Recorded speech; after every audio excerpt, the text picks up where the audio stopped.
Hello, students. Your topic for today is civil and criminal immunities of registered trade unions.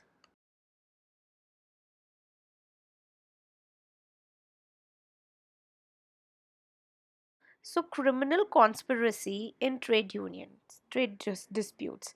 Section 17. No office bearer or member of a registered trade union shall be liable to punishment under subsection 2 of section 120B of the Indian Penal Code 1860 in respect of any agreement made between the members for the purpose of furthering any such object of the trade union as is specified in section 15, unless the agreement is an agreement to commit an offense. So, Section 17 of the Act states that no member of the trade union is to be held liable for the criminal conspiracies that are mentioned under subsection 2 of Section 120B regarding any agreement that is made between the members of the union in order to promote lawful interest of the trade union.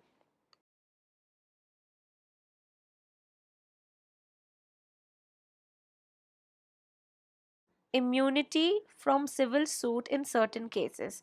So, Section 18 deals with this.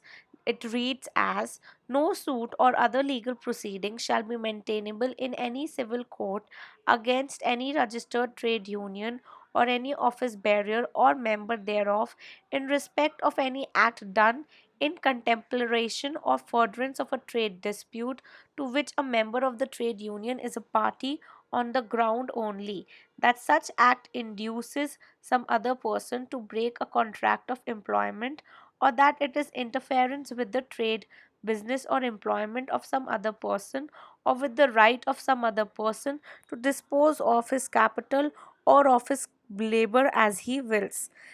Second subsection states that a registered trade union shall not be liable in any suit or other legal proceedings in any civil court in respect of any tortious act done in contemplation or furtherance of a trade dispute by an agent of the trade union if it is proved that such person acted without the knowledge of or contrary to the express instructions given by the executive of the trade union.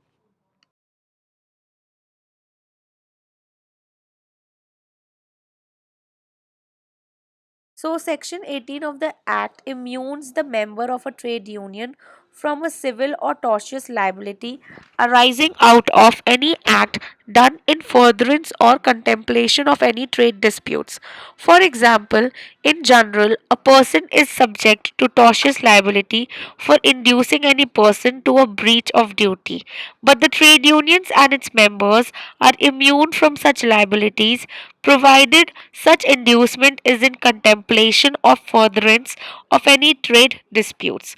Further, the inducement should be awful and should not involve any aspect of any violence, threat, or any other illegal activity.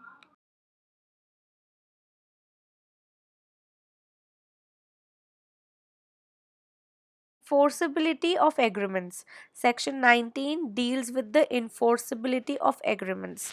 So, notwithstanding anything that is contained in any other law for the time being in force, an agreement between the members of a registered trade union shall not be void or voidable merely by reason of the fact that any of the sub objects of the agreement are in restraint of trade, provided that nothing in this section shall enable any civil court to entertain any legal proceeding instituted for the express purpose of enforcing or recovering damages for the breach of any agreement concerning the conditions on which any member of a trade union shall or shall not sell their goods, transact business, work, employ, or be employed. According to section 25, any agreement in restraint of trade is void.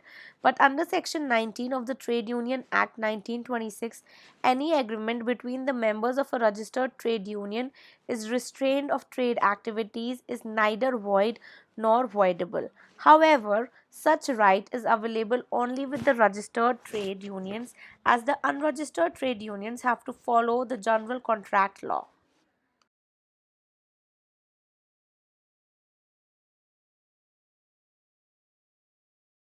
So, the privileges and the immunities of a registered trade unions in conclusion is that the Trade Unions Act 1926 confers certain privileges and immunities to the members and the leaders of the registered trade unions that enables them to carry out their legitimate trade union activities without any fear or threat of civil or criminal action or liability. It is the most important right without which the office bearers of the registered trade unions may not be able to discharge their duties efficiently. Like Section 17 of the Act provides them the immunity from criminal liability, and in this, the office bearers of the registered trade union are immune from the criminal liability for criminal conspiracy. Similarly, Section 18 provides the immunity for civil liability, and in this, the leaders and the office bearers of the registered trade unions are immune from the civil suits in certain cases for contractual liability, tortious liability, etc. That's all. Thank you.